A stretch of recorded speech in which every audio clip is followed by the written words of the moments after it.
¿Cómo puede ser para el transgresor y al ladrón sin valor?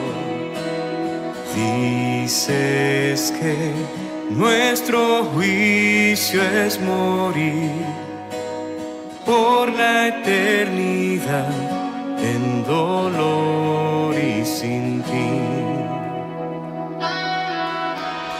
Oh, qué gran misterio es para mí, qué gran misterio es para mí, que tu gracia vino a mí.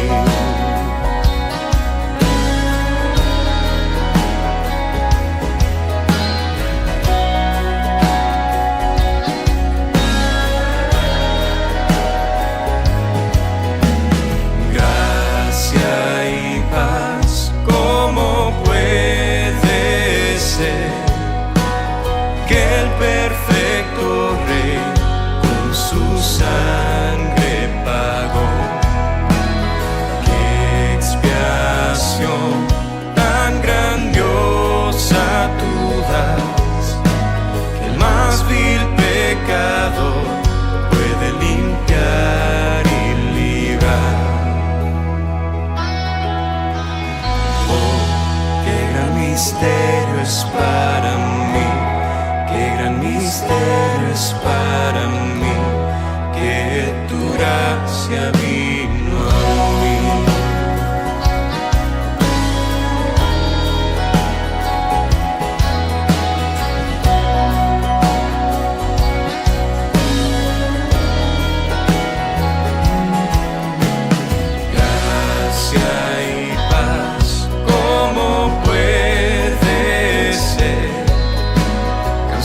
De gratitud cantaré sin parar, apartado y amado por Dios, satisfecho estoy en Jesús mi Señor. Oh, qué gran misterio es para mí, qué gran misterio es para mí, que tu gracia vino a mí.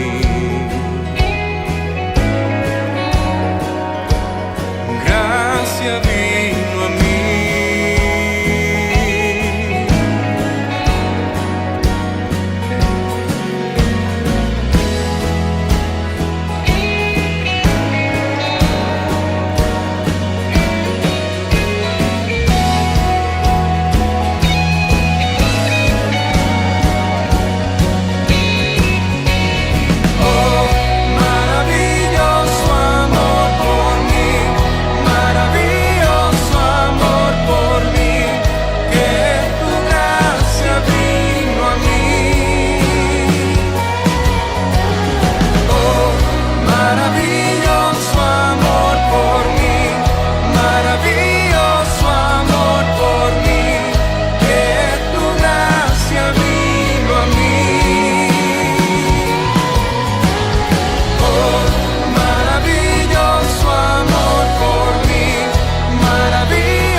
ser para el transgresor y al ladrón sin valor.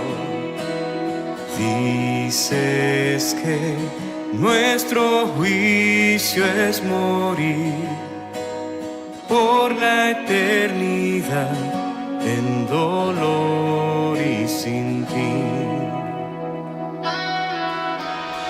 Oh, qué gran misterio es para mí, qué gran misterio es para mí, que tu gracia vino a mí.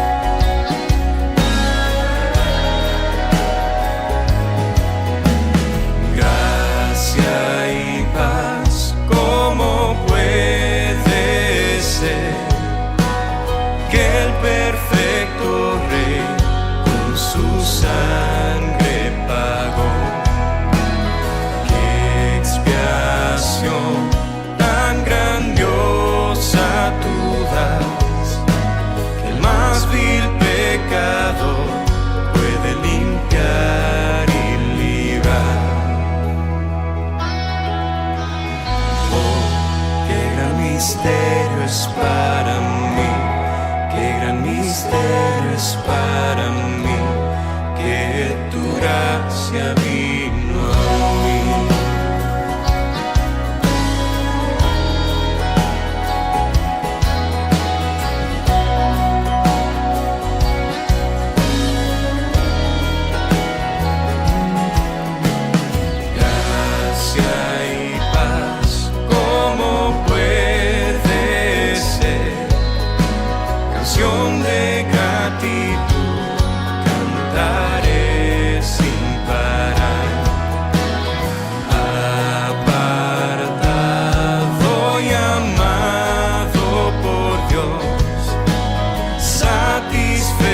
Estoy en Jesús mi Señor. Oh, qué gran misterio es para mí, qué gran misterio es para mí, que tu gracia vino a mí.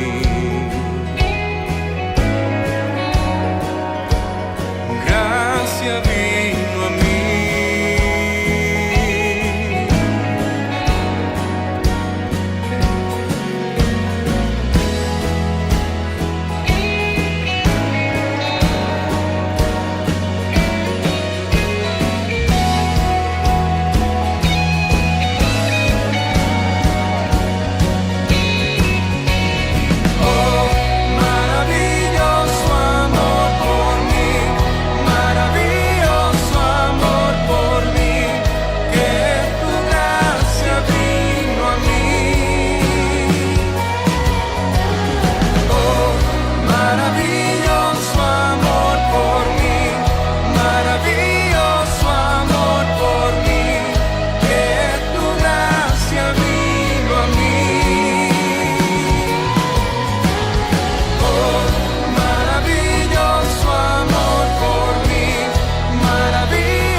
Mis amados hermanos de Congregación Elim, es un gusto estar otra vez compartiendo la palabra del Señor con ustedes.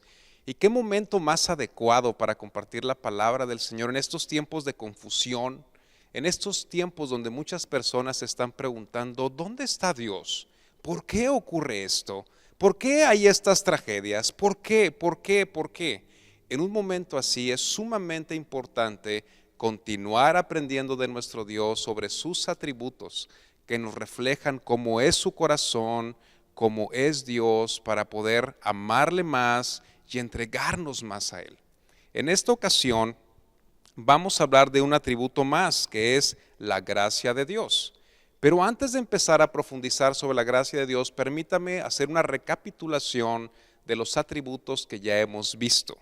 Hemos hablado, voy a separarlo en dos bloques. El primer bloque, hemos hablado de un Dios omnisciente, ¿recuerda? Un Dios presciente, que lo sabe todo desde antes, un Dios supremo, un Dios soberano, que no hay nadie como Él, un Dios inmutable, un Dios santo y un Dios poderoso. ¡Wow! ¿Qué atributos tan extraordinarios tiene nuestro Dios? Y la palabra lo reflejan con claridad. Él es Dios y no hay nadie como Él, y no hay nadie que pueda hacer las obras que Él hace. Pero ponga atención en este segundo bloque. Este segundo bloque, que también describe a nuestro Dios, nos muestra una parte extraordinaria de su corazón, una parte extraordinaria de su amor. Porque Él, siendo soberano, omnisciente, poderoso y santo, también es un Dios fiel. También es un Dios bueno, que explicaba nuestro hermano Daniel hace unos domingos. Es un Dios paciente, es un Dios de gracia, es un Dios de misericordia y es un Dios de amor. ¿Puede ver usted el contraste? Qué increíbles atributos. Cómo, siendo tan grande, cómo no necesitando absolutamente nada de nadie, Él tiene un corazón tal que ha decidido derramar su gracia, su amor y su misericordia hacia los hombres imperfectos, hacia hombres pecadores. No por quienes son esos hombres, no por quienes somos nosotros, sino por quien es Él, por su amor y por su misericordia. Qué increíbles atributos de Dios. Y como les comentaba, en este día vamos a hablar sobre la gracia de Dios, la gracia de Dios. Estas sesiones van a ser 3 sesiones en total. Le invito a que las escuche cada una de ellas. Por supuesto que una va a relacionarse completamente con la anterior. Escúchelas, por favor. Y esta es la primera de 3 sesiones. Y antes de profundizar en el tema de la gracia de Dios, permítame contarle una anécdota para entender con precisión lo que es la gracia de Dios. Cuando mi padre trabajaba, ya es un jubilado, yo soy de Saltillo, cuando mi padre trabajaba, su trabajo le dio un auto del año, un Shadow Chrysler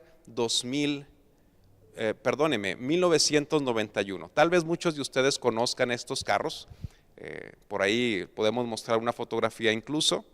Entonces mi papá no era cristiano en ese entonces y él amaba su carro, ¿sí? Yo empezaba a manejar en esos tiempos aproximadamente y yo iba a la escuela con papá. Papá me acompañaba en el lado del copiloto, yo manejaba y él se llevaba el carro a su trabajo. Y eran esos primeros días cuando mi papá me decía con las llaves en la mano: hijo, vete a la escuela. Papá, ¿no vas a venir conmigo? No, no en esta ocasión. Vete tú solo, confío en ti. Entonces ya se imaginará ese nerviosismo, ¿no? Las primeras veces que uno está manejando, yo creo que usted lo ha experimentado. Y fueron en esos primeros días cuando yo con mucho temor iba manejando y demás, y uno de esos días yo salí de la casa con las llaves en la mano y cuando avancé el carro a media cuadra, escuché un gran ruido, algo arrastraba, algo golpeaba, fue algo tremendo. Y en medio segundo que pude pensar, decidí huir. Aunque había escuchado ese gran ruido, yo decidí acelerar e irme y dar la vuelta a la cuadra. Mi conciencia no me dejaba tranquilo y cuando le di la vuelta a la cuadra, me bajé del carro, que lo dejé encendido, y vi que al Shadow de papá, que era todo su querer, le faltaba toda la defensa trasera. Me quedé mudo, me quedé frío. Así que no tuve otra opción más que continuar la vuelta a la cuadra y llegar de nuevo a casa. Llegué lentamente, llegué con mucho temor y cuando me iba estacionando enfrente de la casa, oh vaya sorpresa, estaba mi padre parado afuera de la casa con la defensa del carro agarrada, apoyada en el piso, y un vecino estaba con papá contándole cómo cuando yo iba manejando la defensa se cayó y ese vecino la recogió y se la llevó a mi papá, que era el único que tenía un Shadow de ese año y de ese modelo en la cuadra. Yo llegué completamente avergonzado con papá, lentamente, con mis hombros recogidos, con una sonrisa nerviosa.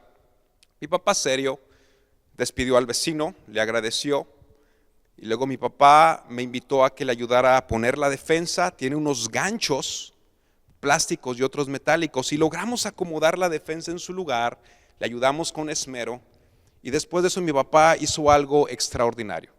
Papá tomó las llaves del Shadow y me dijo, hijo, vete a tu escuela. Yo me quedé mudo, en mi mente pasaron mil ideas. Yo dije, ¿qué?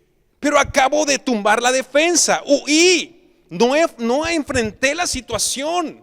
Merezco no manejar nunca e irme en camión todas las veces a la escuela. Papá, es como si dijera, he pecado contra ti. Pero mi papá me dijo, vete a tu escuela. Le voy a hacer una pregunta. ¿Usted cree que yo, después de todo lo que había hecho, merecía las llaves del carro para irme a la escuela? Déjeme responder su pregunta. No, de ninguna manera. Merecía el castigo y la reprensión de mi padre.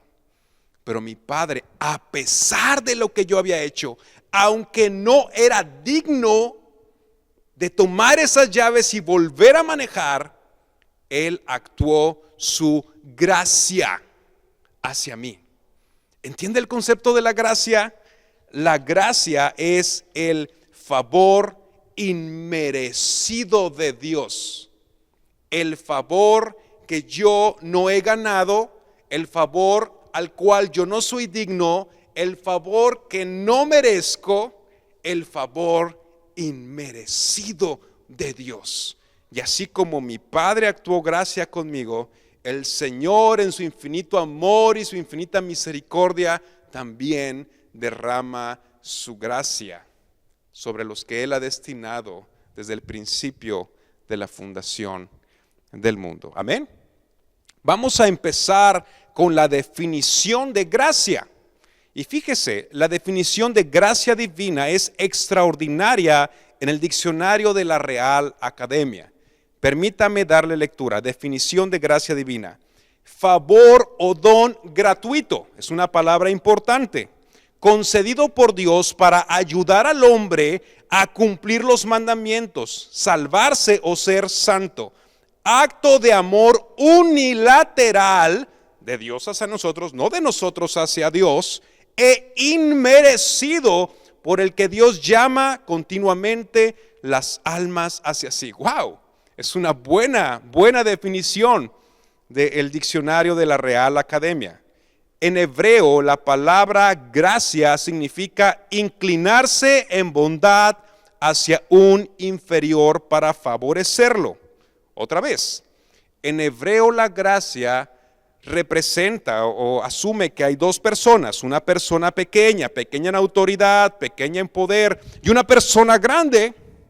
Nuevamente, la gracia no es que el pequeño haga algo por el grande, sino todo lo contrario. La gracia es que el grande y poderoso se incline para mostrar su favor, para mostrar su misericordia hacia ese pequeño que no lo merece. Esa es la definición de gracia con la palabra hebrea. Y para entender completamente la definición de la palabra gracia, vamos a verlo en el griego. Charis significa bondad inmerecida, aprobación inmerecida y favor inmerecido. ¿Ve la palabra que repetí en 3 ocasiones? La gracia de Dios es inmerecida, inmerecida. No la merezco, pero Él la derrama por su amor, por su misericordia. Amén. Permítame ahora hacer un contraste entre la gracia y la misericordia. En ocasiones hay confusión sobre estas dos palabras, y aunque ambas salen del corazón de Dios y ambas por supuesto las muestra toda la palabra del Señor, hay una diferencia importante que vale la pena destacar. La gracia, como ya comentábamos, es cuando el Señor nos da lo que no merecemos. La gracia es darnos lo que no merecemos.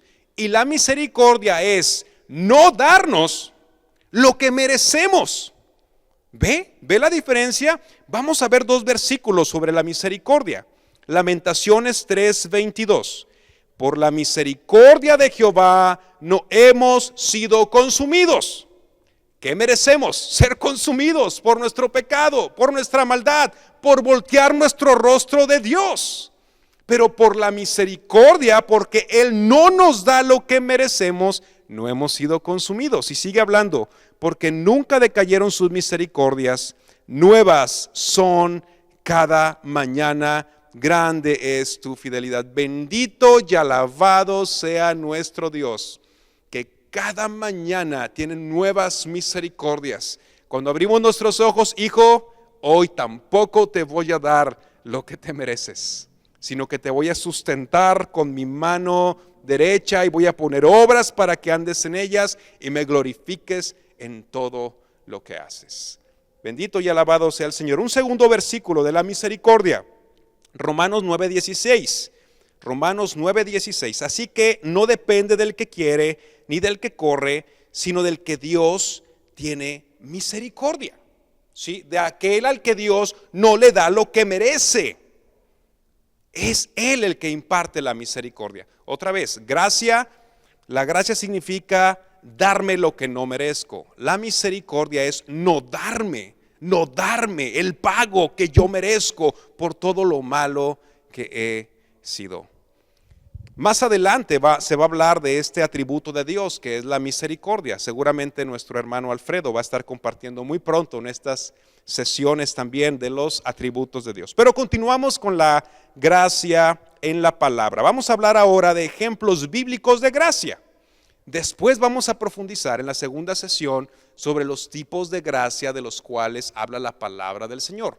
Pero por ahora vamos a ver ejemplos generales de gracia, donde Dios le da a alguien lo que no merece. Vamos a ver, por ejemplo, en Génesis capítulo 4 a Abel. ¿Sí? Caín y Abel, ¿lo recuerda? Génesis capítulo 4 dice que Caín ofrece unos frutos al Señor, pero Abel escoge de lo mejor que tiene, de sus animalitos, y ofrece un sacrificio a Jehová. Y dice la palabra, y miró Dios con agrado a Abel y a su ofrenda. Abel encontró gracia delante de los ojos de Dios. Usted puede decirme, hermano Marcos, qué chiste. Es que él escogió de lo mejor de lo mejor. ¿Y por qué cree que Abel pudo escoger lo mejor de lo mejor para Dios? Si no es que Dios le permitió en su corazón tener temor a Dios, tener amor a Dios para hacerlo de esa manera. Tenemos un ejemplo más con Noé en Génesis 6:8. Dice, pero Noé halló gracia ante los ojos de Dios. Usted se sabe la historia. Dios había determinado destruir al mundo con una gran inundación por el gran pecado que había en ese momento. Pero Noé no fue seleccionado por Dios por ser el más santo, o el más bueno, o porque no pecara, o porque era simpático, o porque iba a una iglesia. No, Noé fue escogido por Dios por gracia. ¿Recuerda la definición de gracia? Porque no lo merecía, pero en el corazón de Dios, Dios dispuso escoger a ese hombre y a su familia para que fueran salvados de ese diluvio y continuaran la vida en la tierra. No por quienes eran ellos, sino por quien es Él. Gloria al Señor por esto. Tenemos el ejemplo de Abraham. Abraham en Génesis 12, y haré de ti una gran nación y serán benditas en ti todas las familias de la tierra. Una vez más, Dios no escogió a Abraham para que saliera de Ur de los Caldeos porque era bueno. De hecho, era idólatra. Sí, no conocía a Dios. O porque no tenía pecado. No, una vez más, la gracia de Dios. La gracia de Dios derramada en un hombre. Y tenemos muchos ejemplos más. El de Jacob. En Génesis 25 y Romanos 9:13 dice, a Jacob amé y a Esaú aborrecí, pero no habían nacido. ¿Cómo es posible que uno fue amado por Dios sin haber hecho nada y el otro fue aborrecido por Dios sin haber hecho nada? Bueno, más adelante vamos a hablar de la soberanía de Dios para derramar su gracia. ¿Sí? Pero vemos la gracia de Dios sobre Jacob, sobre José el soñador, sobre Moisés, sobre Josué. En el tiempo de los jueces es impresionante la gracia de Dios. El pueblo pecaba, no tenían rey todavía, desobedecían a Dios, deliberadamente se apartaban de Él, tenían ídolos por todas partes, llegaba el pueblo enemigo, los conquistaba porque Dios lo permitía por su pecado. El pueblo se arrepentía, el pueblo clamaba después de años de cautividad. Dios en su gracia y misericordia levantaba a un juez y el pueblo era librado y era libre otra vez. ¿Y sabe qué pasaba? Una y otra vez el pueblo volvía a pecar y volvía a pecar y volvía a pecar y volvía a pecar. Y una y otra vez Dios mostraba su gracia, Dios mostraba su gracia, Dios mostraba su gracia. Y si continuamos por la Biblia, vemos a Samuel, a Saúl, a David, a Salomón, a Eliseo, a Elías, etcétera. Hay muchos ejemplos más en la Biblia de la gracia derramada de Dios. Tenemos a Jesús con los apóstoles, unos pescadores, Pedro un pescador, un cobrador de impuestos, Mateo, un cobrador de impuestos. ¿Merecía estar con Jesús como sus discípulos? De ninguna manera. Ninguno de los 12 era digno, pero el Señor derramó su gracia sobre ellos porque no lo merecían, pero Él así lo dispuso para cumplir su propósito. Si avanzamos un poquito más en la Biblia, había una persona, usted va a saber de quién estoy hablando, que perseguía a la iglesia, los arrastraba por los cabellos y cuando los apedreaban a los cristianos, él estaba de acuerdo. Estoy hablando del apóstol Pablo. Déjeme le hago una pregunta. ¿El apóstol Pablo merecía ser escogido como uno de los discípulos y escribir la mitad del Antiguo Testamento inspirado por Dios? De ninguna manera. Pero Dios derramó su gracia sobre el apóstol Pablo, porque así le plació a él, para mostrar que Él puede escoger a la persona más vil, más pecadora, al que más le aborrezca, para mostrar que Él es Dios, para mostrar su gracia, para mostrar su misericordia. Y si seguimos en la historia, al año 1517, obviamente esto no viene en la Biblia, un monje agustiniano clavó 95 tesis en la catedral de Wittenberg, Martín Lutero. ¿Sí? Dios le plació escoger a un monje, abrirle los ojos y el entendimiento para que él junto con Calvino empezaran la reforma protestante después de cientos de años de obscuridad en la historia del cristianismo. Y sabe que esa misma gracia se sigue derramando alrededor del mundo hoy, alrededor de México hoy, alrededor de Coahuila hoy, alrededor de Monclova y de la ciudad de donde me estás viendo hoy. Así es, la gracia de Dios, que es completamente inmerecida para nosotros, se sigue derramando porque Él es Dios, porque ese es su corazón, porque nos está mostrando quién es Él a través de derramar su gracia sobre los hombres que no lo merecemos. Oh, cuán glorioso y admirable es este atributo de Dios. Nuestro Dios es un Dios de gracia. Nuestro Dios ha hecho que el más vil pecador pueda ser transformado por Él como una vasija para su honra, porque Él es Dios. Como cristianos, mi amado hermano, debemos de estar sumamente agradecidos y sumamente gozosos por esto que hace Dios a través de su preciosa gracia. Estamos llegando al término de nuestra sesión número 1. Por favor, siga escuchando las sesiones 2 y 3, donde vamos a profundizar con más detalle acerca de lo que es la gracia de Dios. Mis hermanos, que el Señor les bendiga. Gracia y paz, ¿cómo puede ser que el pecado